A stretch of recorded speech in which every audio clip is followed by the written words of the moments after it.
سبحان اللہ والحمد للہ لا الہ الا اللہ اللہ اکبر۔ اچھا، حسین جاوید کا سوال ہے کہ اسلامک فلسفی کو اسٹڈی کرنے کے لیے کہاں سے اسٹارٹ کریں ساحل سے؟ جب آپ کا بچہ پیدا ہو 3-4 سال کا ہو جائے تب سے فلسفی اسٹارٹ کر دیں، اس کو فلسفی کا لفظ بھی نہ بولنا، اس کی پریپریشن شروع کر دیں، یہ تب سے اسٹارٹ کریں،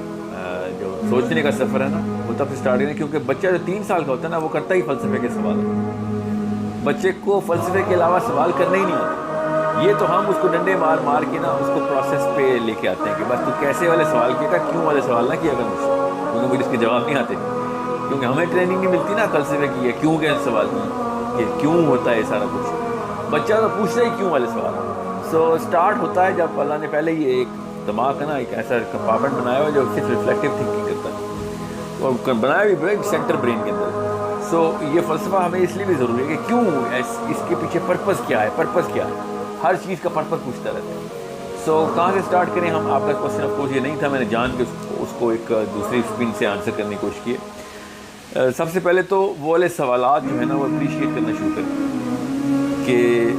دنیا کا مقصد کیا ہے، کائنات کا مقصد کیا ہے، دنیا میں نبی کیوں آتے ہیں، کتابیں اللہ نے کیوں لکھی ہیں، کتابوں میں جو لکھا ہے وہ کیوں لکھا ہوا ہے، کیا کیا آیت کا کیا مطلب ہے، اس کا مصرف کیا، کیوں وہ اس آیت کو وہیں پہ رکھا گیا، یہ قرآن پاک کے تھرو میں آپ کو بتا رہا ہوں۔ So once you going to go through that you are going to understand کہ قرآن کو صرف ترجمے سے پڑھنے کے بعد بھی فلسفے کی بیس بن جاتی ہے، کیونکہ اللہ بڑے صریح طریقے سے اسٹوری سنا رہے ہیں کہ آدم کو کیوں بنایا تھا، پھر اس نے جو ہے شیطان نے کیا کیا، کیوں کیا، اس کے بعد آدم کے بعد نوح کا قصہ، پھر اس کے بعد ایکسپلینیشن، آرگیومنٹیشن، قوم کیا کہتی تھی اور نبی کیسے فلسفہ سمجھاتے ہوئے تھے، پے در پے اتنے سارے انبیاء نے فلسفہ سمجھایا قرآن پاک کے اندر۔ تو قرآن پاک سب سے پہلے، پھر کچھ ایسی تفاسیر ہیں جنہوں نے فوکس اس تھاٹ بلڈنگ کے اوپر کیا، جیسے تفہیم ہے، جیسے معرف القرآن، یہ 2 میں نے خود پڑھی ہیں اس لیے میں آپ کو بتا رہا ہوں۔ کچھ اور بھی تفاسیر ہیں جیسے فی ظلال القرآن، یہ فلسفے کو نہیں اتنا زیادہ ٹریگر کرتی، یہ اپلیکیشن اور فلسفے کو ٹریگر کرتی ہے، کیونکہ ہر بندے کا اپنا اینگل ہوتا ہے۔ زیادہ تر تو عربین تفاسیر ہی کوشش کریں کہ آپ پڑھیں، ابن کثیر بھی ساتھ رکھیں، فتح الباری ساتھ رکھیں، طبری ساتھ رکھیں، اور آپ کو ساتھ ساتھ پتہ چلے اسکالرز فلسفہ اپنی طرف سے کیسے سمجھاتے ہیں ایک تفسیر کے اندر قرآن پاک کا۔ تو قرآن پاک کی تفسیر سے فلسفہ آئے گا، اس کے بعد پھر آپ آئیں گے، یہ جب ہو جائے 3-4 تفسیر آپ نے پڑھ لی ہوں تو ریفرنس کرنے میں بھی آسانی ہوگی کہ ایک بندہ ایک ہی آیت کو دوسرے اینگل سے کیسے لیتا ہے۔ تو یہ یاد رکھیے گا، قرآن کیوں کہہ رہا ہوں، قرآن کے علاوہ تو کوئی فلسفہ ہے ہی نہیں، باقی ساری رائے، آراء، اوپینینس، اپنی اپنی ایکسپیرینسز ہیں ان لوگوں کے، چاہے وہ ایمینول کانٹ ہو یا ڈیکارٹے ہو یا روسو ہو یا کوئی بھی ہو، یہ صرف میں صرف کرسچن فلاسفی کی بات نہیں کر رہا ہوں، فلاسفی ان جنرل کی بات کر رہا ہوں۔ So this is where you have to understand کہ جب آپ نے قرآن پاک سے فلسفہ پورا کا پورا لے لیا ہو کہ اللہ تعالیٰ کیا چاہ رہے ہیں اور کیا مقصد بتایا انہوں نے ہمیں، تو اس کے بعد آپ کو باقی سب کے فلاسفرز کی اوقات بھی سمجھ آ رہی ہے۔ بہرحال وہ بھی آپ نے 3rd اسٹیج میں لانے اگر پڑھنے بھی ہیں تو، 2nd اسٹیج میں آپ نے غزالی کو پڑھنا ہے، ضرور پڑھنا ہے آپ نے ایکچولی۔ ہاں پہلے غزالی پڑھ لیں، آسان بھی ہے، تو اس کے تھرو آپ کو یہ پتہ چل جائے گا کہ ایک ریلم آف اسپریچویلٹی کیسے ایکسپلین کرتی ہے اس فلسفے کو، مقصد کو، کائنات کے پورے۔ اور دنیا میں کوئی بھی انسان نہ پیدا ہوا ہے نہ ہوگا جو اپنی لائف کو انسانی لائف سے باہر نکل کے اور یونیورسل ایسٹرونومیکل کانسیپٹس کو کنیکٹ کر کے اپنی ایگزسٹینشیلزم کو پروو کرے، ہمارے بس میں نہیں، کیونکہ ہمیں دیکھا ہی نہیں ہوا۔ قرآن واحد کتاب ہے جو انسان کے انڈیویجولزم کو پوری گرینڈ اسٹرانومی کے اسکیما کے اندر ایکسپلین کرتے ہیں اللہ تعالیٰ، کیونکہ اللہ نے سارا کچھ بنایا، اتنا بڑا گفٹ ہے قرآن پاک۔ آپ کسی بھی فلاسفر کو لے لیں، وہ اپنے سے شروع کر کے کائنات پہ لانے کی کوشش کرتا ہے۔ اللہ تعالیٰ کائنات سے انسان تک کا سفر کراتا ہے، اتنا خوبصورت کمبینیشن ہے کائنات کا انسان کے ساتھ وہ اللہ تعالیٰ بتا رہے ہوتے ہیں۔ اور پھر نشانیوں کے طور کے اوپر ایسے ایسے کچھ بتا دیے کہ کچھ راز بھی بتا دیے جو کہ اس وقت تک کہ انسانی دماغ مینیفیسٹ بھی نہیں کر سکے کہ یہ اس کا مطلب کیا ہے. اور میں متشابہات کی بات نہیں کر رہا ہوں, میں اس کائنات کے ابھی کے تمام تر نشانیوں کی بات کروں جو کہ اللہ تعالیٰ نے ایز این آرگیومنٹ دے دی ہوئی. سو وہ راستے بھی اللہ نے دے دیے کہ تم میں کیسے میں نے سوچ کو کنیکٹ کرنا ہے اپنے آپ کو 7 ہیونز کے ساتھ اور عرش اللہ کے ساتھ اور اپنی ابھی کی لائف اور مرنے کے بعد کی لائف کے ساتھ. سو انسان کی باقی کے تو غیر مطلب مسلمین کی تو وہ اوقات ہی نہیں آ سکی کبھی کہ اس طرف بھی جائیں کہ مرنے کے بعد کوئی لائف بھی ہو سکتی ہے کہ نہیں. یہ تو اللہ کی کتابوں کو ماننے والے لوگ مانتے ہیں نا. سو خالی یہ ایک بھی فلاسفر نہیں یہ سوچ سکا ابھی تک, کوئی بھی. میں کوئی 18-20 کو تو جانتا ہوں, وہ تو نہیں سوچ سکے کہ یہ والا جو جسم ہے یہ اس کی کوئی نشانی اس پلانٹ میں کیوں نہیں ملتی مجھے اس دماغ کی سوچ کی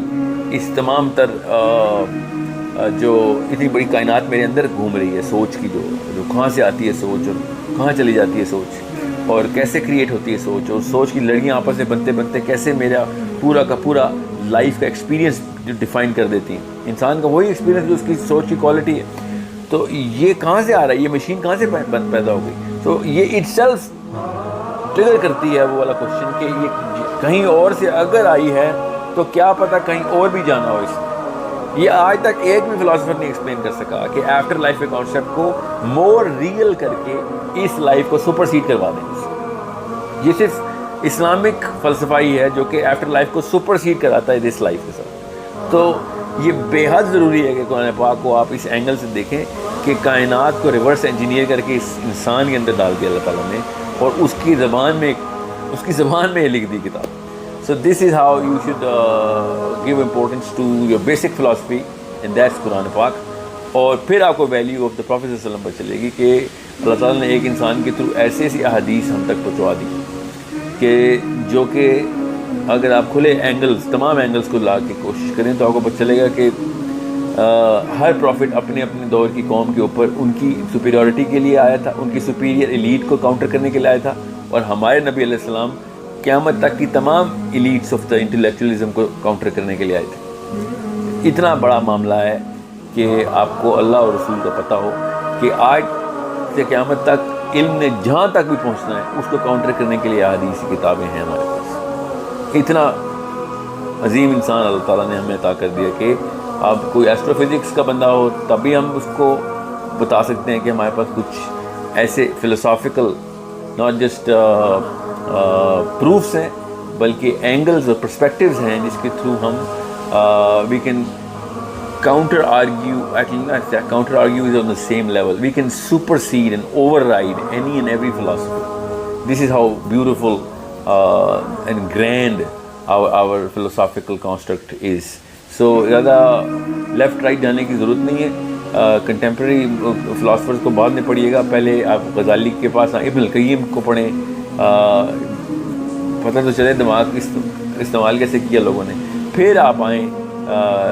جو بعد کے مفسرین ہیں ہمارے جو ابھی بھی اور جو